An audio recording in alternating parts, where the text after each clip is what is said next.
Good morning students. स्वागत है आप सबका फिर एक बार।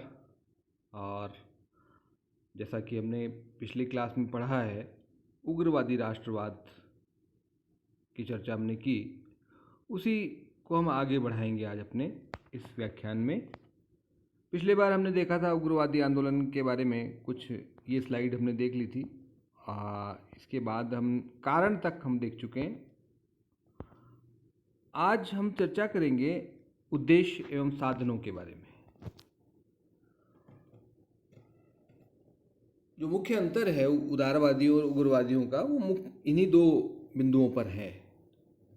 अर्थात उनके उद्देश्य भिन्न थे और साधन भिन्न थे। जैसा कि हम पहले भी कई बार चर्चा कर चुके हैं कि जो उग्रवादी हैं उन्होंने पूर्ण राष्ट्रवाद की बात की, पूर्ण स्वराज्य की बात की बल्कि, और उसे प्राप्ति के लिए अधिक प्रभावी साधनों के प्रयोग की बात की। और उदारवादियों द्वारा अपनाए गए साधनों को राजनीतिक भिक्षावृत्ति का नाम दिया गया था।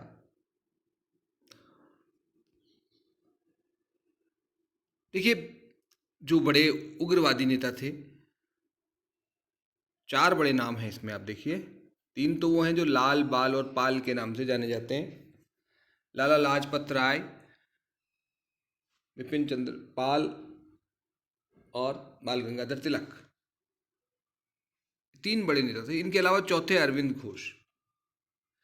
ये 4 बड़े नेता जो हैं, 4 बड़े कह सकते हैं हम इन्हें उग्रवादियों के संदर्भ में।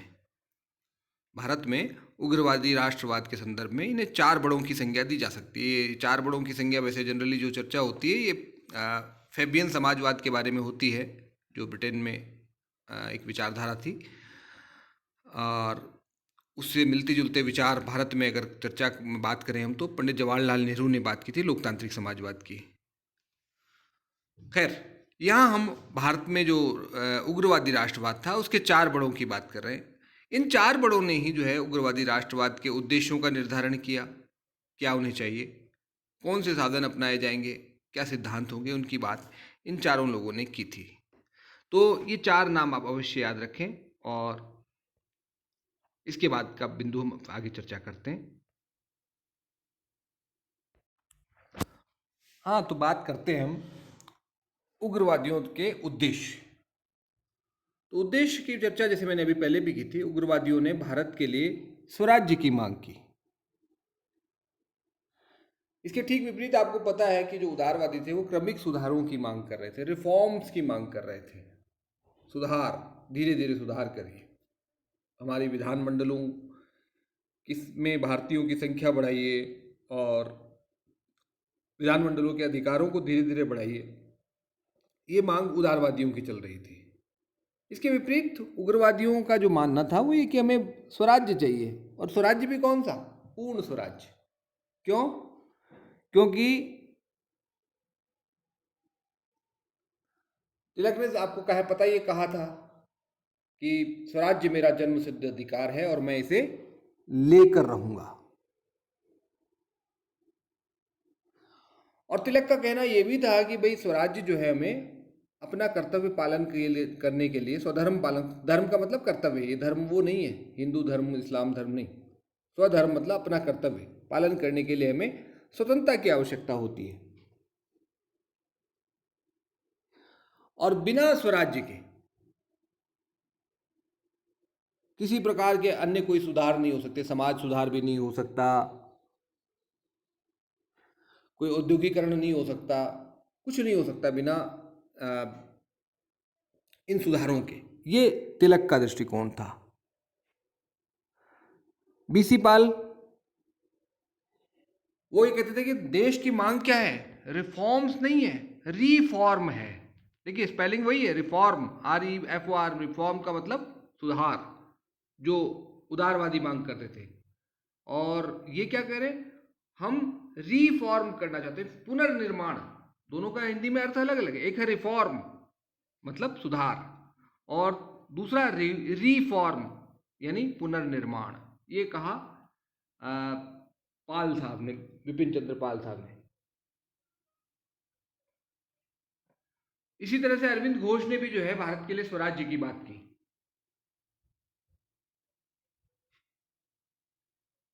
और अंतिम बात करें तो लाला लाजपत राय, वो कहते थे कि भाई बिना स्वराज्य के तो हम गुलाम जैसे हैं, गुलामों का अपना कोई भविष्य नहीं होता, स्वराज्य बहुत ज़रूरी है हमारे लिए, क्योंकि गुलाम की अपनी कोई आत्मा नहीं होती, कोई भविष्य नहीं उसका, स्वराज्य के बिना हमारा कोई भविष्य नहीं। तो ये चारों नेता जो है भारत के लिए स्वराज्य की मांग कर रहे थे। हालांकि आगे हम देखेंगे जैसा कि तिलक के विचारों में आगे चल करके परिवर्तन आ गया था, और तिलक ने जो है ये कहा था कि भाई आंतरिक स्वराज्य से संतुष्ट होने की बात कह दी थी। हाँ जी, आगे बढ़ते हैं। दूसरा जो बात है, दूसरी बात जो हम करते हैं उदारवादी उग्रवादियों के बारे में, वो है उनके साधन।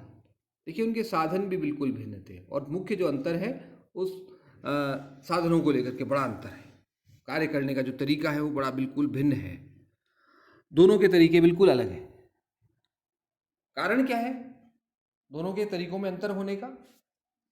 अंतर ये का कारण बड़ा ये है कि उदारवादियों को ब्रिटिश शासकों की उदारता, सहृदयता, सदाशयता, न्यायप्रियता में विश्वास था, जबकि इनका कोई ऐसा विश्वास नहीं था, और इसी कारण इनके साधन भी बदल जाते हैं। उदारवादी क्या करते थे? वार्षिक सम्मेलन करते थे, शिष्टमंडल भेजते थे, अपने मांग पत्र भेजते थे, इन सब से बोले कुछ नहीं होने वाला, ये उग्रवादियों का ये कहना था। और जैसा तिलक कहा करते थे कि ये राजनीतिक भिक्षावृत्ति, भीख मांगने से स्वराज्य नहीं मिलता किसी को, ये तिलक ने कहा था। और इन्होंने बिल्कुल अलग तरह के साधनों की बात की। निष्क्रिय प्रतिरोध चाहिए भले हमें, और जन आंदोलन चाहिए हमें, कष्ट सहना पड़ेगा, केवल मांगे करने से, भाषण देने से स्वराज्य नहीं मिलता, कष्ट सहने से मिलता है स्वराज्य। कौन कौन से साधनों की बात की इन्होंने? स्वदेशी, बहिष्कार, निष्क्रिय प्रतिरोध और राष्ट्रीय शिक्षा। ये चार बड़े साधनों का उल्लेख इन्होंने अपने विचारों में किया, इनका समर्थन किया। इनकी चर्चा हम संक्षेप में भी करते हैं थोड़ा थोड़ा। स्वदेशी का मतलब है अपने देश में बनी हुई वस्तुओं के प्रयोग पर, और केवल वस्तुएं नहीं बल्कि अपनी भाषा, स्व पर बल देते थे, अपने, क्योंकि स्व यानी अपनापन जो जिस चीज़ों में हो उस उन चीज़ों का प्रयोग करना चाहिए, अपनी भाषा का प्रयोग, अपनी शिक्षा हो, अपने देश में बनी हुई वस्तुओं का प्रयोग किया जाए, और इसके लिए इन्होंने प्रयास किया। बहिष्कार स्वदेशी से जुड़ा हुआ है बिल्कुल, लेकिन अधिक कहें कि प्रभावी और आंदोलनकारी चीज़ है ये। बहिष्कार का मतलब विदेशी चीज़ों का उपयोग करना बंद करिए, उनका बहिष्कार करिए, उनका परित्याग करिए, जैसा कि हमने फिर आगे चल कर के गांधी जी के नेतृत्व में असहयोग आंदोलन में इसका अधिक उपयोग देखा। तीसरा, निष्क्रिय प्रतिरोध। तिलक का कहना था कि भाई अगर आप ठीक है संघर्ष नहीं कर सकते तो निष्क्रिय प्रतिरोध तो कर ही सकते हो। निष्क्रिय प्रतिरोध मतलब आप सहयोग करना बंद कर दो, संघर्ष मत करो लेकिन सरकार का सहयोग भी मत करो, क्योंकि तिलक का कहना था कि ब्रिटिश सरकार जो भारत में चल रही है वो भारतीयों के सहयोग की वजह से चल रही है। अगर हम सहयोग करना बंद कर दें तो ये सरकार तो 2 दिन में घुटनों पर आ जाएगी। कितने से लोग हैं यूरोप के आए हुए भारत में, वो नहीं चला पाएंगे। उनकी सेना में हम लोग हैं, उनके ऑफिस हम चला रहे हैं, हर काम में तो हम उनके साथ, उनकी पुलिस के रूप में हम भारतीय लोग हैं, क्यों ना हम उनका सहयोग करना बंद कर दें, गलत काम में उनका सहयोग करना बंद कर दें। और चौथी बात जो थी वो थी राष्ट्रीय शिक्षा, नेशनल एजुकेशन। शिक्षा बहुत ज़रूरी है। देखिए शिक्षा से ही सब कुछ तय होता है, किस प्रकार की आपको शिक्षा मिलेगी इस पर निर्भर करेगा कि आप किस दिशा में जाएंगे। अगर आप जैसे हमारे यहाँ उस समय भारत में जो है अंग्रेजी स्कूलों में अंग्रेजों द्वारा चलाई गई शिक्षण संस्थाओं में अध्ययन पर बल दिया जा रहा था, उनको श्रेष्ठ माना जाता था। उग्रवादियों का कहना था कि ये गलत तरीका है, इसी की वजह से हम जो है गुलाम हैं, हमें अपनी राष्ट्रीय शिक्षा का विकास करना चाहिए और संस्थाओं की स्थापना करनी चाहिए। और इसी के लिए तिलक ने जो है एक बहुत बड़ा फंड भी इकट्ठा किया था शिक्षा के लिए, और कई सारे स्कूल्स खोले थे। आपको ध्यान होगा तिलक ने न्यू इंग्लिश स्कूल खोला था, और इन लोगों ने जो है डेक्कन एजुकेशन सोसाइटी से भी बड़े लंबे समय तक तिलक जुड़े रहे थे। और आगे चल कर गांधी ने इसी दृष्टिकोण को आगे बढ़ाया, और असहयोग आंदोलन के दौरान जो है उन्होंने भारतीय विद्यार्थियों से कहा कि अब अंग्रेजों द्वारा स्थापित संस्थाओं को छोड़ करके आप जो है देशी शिक्षण संस्थाओं में अध्ययन शुरू कीजिए, और उसका बड़ा प्रभाव पड़ा था। तो ये जो है 4 साधन उग्रवादियों ने बताए। नेक्स्ट स्लाइड आती है हमारी आलोचना की, उग्रवादियों की आलोचना। क्या कमियां थी इनकी?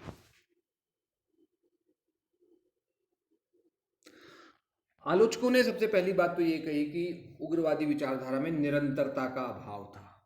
निरंतरता नहीं थी, कंटिन्यूटी नहीं थी, और एक रूपता नहीं थी, समय समय पर बदलती रही।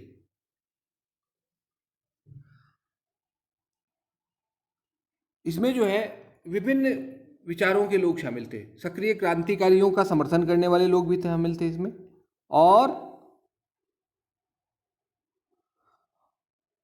अहिंसक साधनों से ब्रिटिश सरकार का विरोध करने वाले लोग भी शामिल थे इसमें। यानी दोनों तो सब तरह के लोग थे। कुछ लोग ऐसे थे जो हिंसा का प्रयोग कर रहे थे, कुछ लोग ऐसे थे हिंसा का प्रयोग नहीं कर रहे थे लेकिन उसका विरोध नहीं कर रहे थे। यानी अलग अलग तरह के विचारों के लोग इसमें शामिल थे। लाल बाल पाल जो तिकड़ी कही जाती है इस उग्रवादी आंदोलन की, उनके विचारों में भी अंतर था, उद्देश्य और साधनों को लेकर एक मत नहीं थे।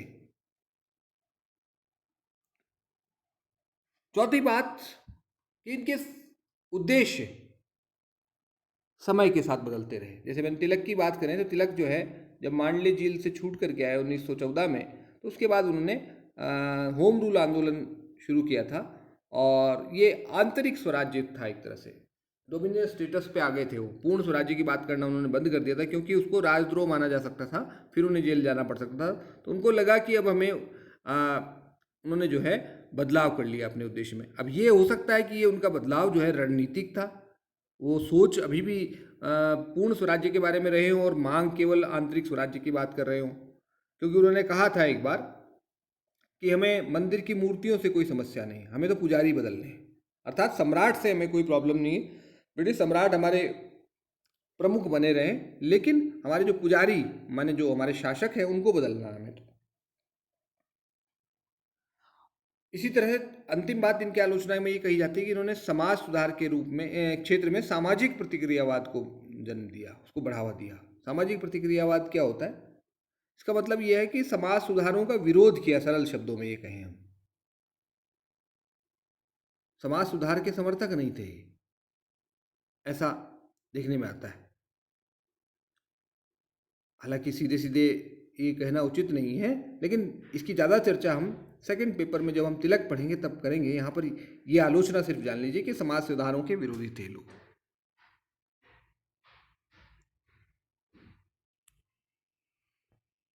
अगली स्लाइड पे चलिए। ये है हमारी उपलब्धियां क्या रही इनकी, इन्होंने क्या हासिल किया, क्या हासिल कर पाया। आलोचना हमने देख ली, लेकिन ऐसा नहीं कि इनकी उपलब्धियां कम है।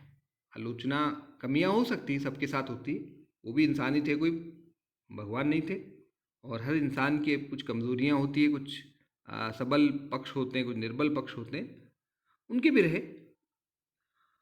बहरहाल हम उपलब्धियों की बात करें तो सबसे पहली उपलब्धि, उन्होंने राष्ट्रीय आंदोलन को जन आंदोलन बनाया। बहुत बड़ा काम था ये। उदारवादियों के समय में ये पढ़े लिखे वर्ग का आंदोलन था। तिलक के प्रयासों, खासकर तिलक और लाला लाजपत राय और बंगाल में पाल और घोष, इनके प्रयासों से ये एक जन आंदोलन बन गया था। जनता इसमें, आम जनता इसमें, पढ़े लिखे वर्ग नहीं थे, आम मजदूर के जो गरीब आदमी था वो भी इससे जुड़ गया था। तिलक ने महाराष्ट्र में जो है गणपति उत्सव और शिवाजी उत्सव के माध्यम से आम जनता को राष्ट्रीय आंदोलन से जोड़ा, और ये बहुत बड़ी उपलब्धि थी। जन आंदोलन के बिना स्वाधीनता या स्वराज्य की संभव नहीं था, और गांधी ने फिर इसी को आगे बढ़ाया। तो गांधी के बारे में हम देखें तो वो जो है उग्रवादियों से प्रभावित है पूरी तरह से। जो कुछ उग्रवादियों ने शुरू किया उसको गांधी ने आगे बढ़ाया कुछ परिवर्तनों के साथ। दूसरी बात, स्वदेशी, बहिष्कार और निष्क्रिय प्रतिरोध जैसे प्रभावी साधनों को अपनाया। इसमें राष्ट्रीय शिक्षा भी जोड़ते हैं हम। इन साधनों को प्रयोग किया उन्होंने। ये ज़्यादा प्रभावी थे, जो उदारवादियों के जो साधन थे उनसे ज़्यादा प्रभावी साधनों का प्रयोग उन्होंने किया। तीसरी बात, भारतीय जनता को आत्मनिर्भरता और आत्म बलिदान की शिक्षा देना। आत्मनिर्भरता का मतलब ये है कि हमें अपने ऊपर भरोसा करना चाहिए। उदारवादी क्या कर रहे थे, हमें ये दो, हमें ये दे दो, हमें ये दे दो, मांग रहे थे। उग्रवादी क्या क्या कह रहे, नहीं ये हमारा हक है, यानी हमें अब आत्मनिर्भर बनने की जरूरत है, हमें अपने शक्ति के आधार पर मिलेगा स्वराज्य, मिलेगा तो अंग्रेजों के देने से नहीं मिलेगा।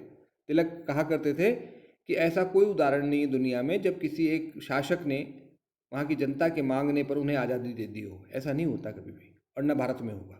आज़ादी तो हमें अपनी क्षमताओं से प्राप्त करनी पड़ेगी। और वो क्षमता क्या है, हमें आत्म बलिदान के लिए तैयार रहना चाहिए। इसका मतलब ये नहीं कि हथियार उठाने, लेकिन हमें कष्ट सहन करना पड़ेगा। जैसा गांधी ने फिर आगे चल करके कहा था, आपको याद है कि अहिंसा जो सत्याग्रह है वो का मतलब ये नहीं कि हमें कष्ट नहीं सहन करना पड़ेगा। सत्याग्रह में अहिंसा जरूर होगी, हिंसा नहीं होगी, लेकिन कष्ट सहने पड़ेंगे आपको। आप लाठी नहीं चलाओगे, लेकिन ऐसा नहीं कि आप पर लाठी नहीं पड़ेगी, आपको तो लाठी खानी पड़ेगी, गोली खानी पड़ेगी, आप नहीं मारेंगे केवल। तो यही बात कुछ उग्रवादियों की थी कि भाई आत्म बलिदान के लिए तैयार किया उन्होंने, शिक्षा दी भारतीयों को। चौथी बात, भारत के संवैधानिक विकास में अंग्रेजों ने पहली बार स्वशासन की संस्थाओं के विकास के उद्देश्य को स्वीकार किया। 1917 की बात कर रहा हूँ। 1917 की जो मांटफोर्ड घोषणा थी, मांटेग्यू की घोषणा कहते हैं हम उसको, उसमें उन्होंने पहली बार ये लक्ष्य घोषित किया कि भाई भारतीयों को अंग्रेजों का जो लक्ष्य है वो भारत में स्वशासी संस्थाओं का विकास करना है। ये उग्रवादियों के दबाव से ही संभव हो पाया था। और अंतिम बात, जनता को आत्म गौरव की शिक्षा दी इन्होंने, और राष्ट्रभक्ति की भावना का प्रोत्साहन दी, को प्रोत्साहित किया, उसको विकास किया, उसको आगे बढ़ाया। तो ये बड़ी उपलब्धियां उग्रवादियों की रही। जब तक आपके मन में अपने प्रति सम्मान की भावना नहीं होगी, आप खुद अपना सम्मान नहीं करेंगे, तब तक आप दूसरों से सम्मान की अपेक्षा नहीं कर सकते। तो उग्रवादियों ने इसी बात पर बल दिया कि पहले हम खुद अपने आप को ऊपर उठाएं। भारतीय संस्कृति की बात की उन्होंने, भारतीय प्राचीन गौरव की बात की, और कहा कि हम कोई बहुत हम लोग जो है हमारा गौरवपूर्ण अतीत है, हम कोई पिछड़ी हुई सभ्यता के लोग नहीं हैं। जैसा कि अंग्रेज कहा करते थे, वाइट मैन्स बर्डन की उनकी जो कहावत थी कि हम आप लोगों को सुसंस्कृत बनाने आए हैं। तो उग्रवादियों का विचार था कि हम तो पहले से हजारों, जब यूरोप के लोग मतलब एक आदिम जीवन बिता रहे थे, बर्बर जीवन बिता रहे थे, तब से हम तो सुसंस्कृत है, शिक्षित है, हमें क्या जरूरत है। तो इस प्रकार से आत्मगौरव की भावना उन्होंने भारतीयों के अंदर भरी। नेक्स्ट आगे बढ़ते हैं हम। देखिए अब इनके बीच में अंतर क्या है, दोनों के बीच में हमने देख लिया पूरा, दोनों को अलग अलग पढ़ लिया। अब एक रिवीजन के लिए, हम इसको दोहराने के लिए सिर्फ इन संक्षेप में इसकी बात करते हैं। पहला अंतर क्या है, पाश्चात्य सभ्यता और संस्कृति के प्रति क्या दृष्टिकोण। उदारवादी जो है उसके प्रति बहुत ही सम्मान का भाव रखते हैं और भारत के लिए उसको आवश्यक मानते हैं। उग्रवादियों का इसके प्रति कोई विरोध नहीं था, अंग्रेजी शिक्षा का कोई विरोध नहीं था, लेकिन वो ऐसा नहीं मानते थे कि केवल उसी से हमारा काम चलेगा। उनका मानना था, भारतीय संस्कृति में भी उनका विश्वास था, उसके प्रति सम्मान की बात थी उनके मन में। दूसरी बात, ब्रिटिश शासन के प्रति दृष्टिकोण। ब्रिटिश शासन के प्रति जो दृष्टिकोण था उसमें अंतर हम बहुत पहले से स्पष्ट कर चुके हैं। जो उदारवादी थे वो ब्रिटिश शासन को भारत के लिए वरदान मानते थे और चाहते थे कि लंबे समय तक भारत में ब्रिटिश शासन बना रहे। क्यों? क्योंकि उन्होंने बहुत अच्छे अच्छे काम किए, भारत में शांति स्थापना की है, भारत को एकता प्रदान की है, भारत में विकास के पथ पर आगे बढ़ाया, इस तरह की तमाम बातें उन्होंने कही। उग्रवादियों को मानना नहीं था ऐसा, वो कहते थे नहीं ये गलत है, ब्रिटिश शासन कोई न्यायप्रिय शासन नहीं है उनका, वो सिर्फ भारत के प्रति भारतीयों पर अत्याचार कर रहे हैं, भारतीयों को आगे बढ़ाना नहीं है, स्वराज्य देना नहीं है, इसलिए ये खत्म होना चाहिए। उद्देश्य में अंतर था दोनों में, बता ही चुके हैं हम। उदारवादी सुधारों की बात कर रहे थे, केवल आंतरिक सुधार चाहते थे। उग्रवादी स्वराज्य की बात कर रहे थे। फिर स्वशासन की धारणा में अंतर। उदारवादियों के लिए स्वशासन अधिराज्य स्थिति थी, उग्रवादियों के लिए पूर्ण स्वराज्य था। फिर नेक्स्ट, साधनों का अंतर। सहयोग बनाम संघर्ष। उदारवादी सहयोग करना चाहते थे, सहयोग करके सुधार चाहते थे, ये संघर्ष के द्वारा अधिकार चाहते थे। नेक्स्ट, मध्य वर्ग बनाम जनसाधारण की भूमिका का अंतर है। उदारवादी मध्य वर्ग पर आधारित आंदोलन था। उदारवाद जो था भारत में, वो मध्य वर्ग की शक्ति पर आधारित था। उग्रवाद जो है वो जन आंदोलन, जनता की शक्ति पर आधारित था। नेक्स्ट, क्रमिक सुधार बनाम एक साथ स्वराज्य की मांग करना। एक साथ बड़ा परिवर्तन चाहिए। उदारवादी कहते हैं भाई धीरे धीरे सुधार करो, मांग रहे थे वो, कुछ अभी दे दो कुछ बाद में ले लेंगे। जैसा गोखले कहा करते थे कि मुझे आधी रोटी मिलेगी तो मैं आधी ले लूँगा और आधी की मांग करता रहूँगा। तिलक कहते नहीं, रोटी पूरी चाहिए भाई, एक ही बार में चाहिए, बार बार नहीं चाहिए हमें। और साधनों का अंतर हम विस्तार से देख चुके हैं। वो लोग सभा सम्मेलन के माध्यम से अपनी बात पहुंचाने में विश्वास करते थे, लेख लिख करके, शिष्टमंडल भेज करके अपनी बात पहुंचाते, जबकि ये लोग संघर्ष के द्वारा। संघर्ष कौन के तरीके क्या थे वो हम चर्चा कर चुके हैं। स्वदेशी, बहिष्कार, निष्क्रिय प्रतिरोध और राष्ट्रीय शिक्षा की मांग करते थे। तो इस प्रकार ये हमारा टॉपिक समाप्त होता है, ये चैप्टर आज समाप्त होता है हमारा, भारत में उग्रवादी राष्ट्रवाद। उम्मीद है आपको मेरी बात समझ में आई होगी। संक्षेप में मैंने आपको ये बताई है। बाकी मैंने जो आपको सामग्री, पाठ्य सामग्री आपको ग्रुप में शेयर की है, उसको पढ़ें विस्तार से और इसको समझें। कोई कठिनाई हो तो आप मुझे यूट्यूब पर कमेंट बॉक्स में आप अपना मैसेज डाल सकते हैं, या मुझे व्हाट्सएप ग्रुप पर अपना मैसेज भेज सकते हैं पर्सनली। ग्रुप पे नहीं बल्कि पर्सनली भेजें, और अपनी समस्या उस पर लिख करके भेजें। प्रश्न कोई हो तो वो लिख करके भेजें, मैं यथा समय उसका उत्तर आपको दूंगा। बहुत बहुत धन्यवाद आप सबका।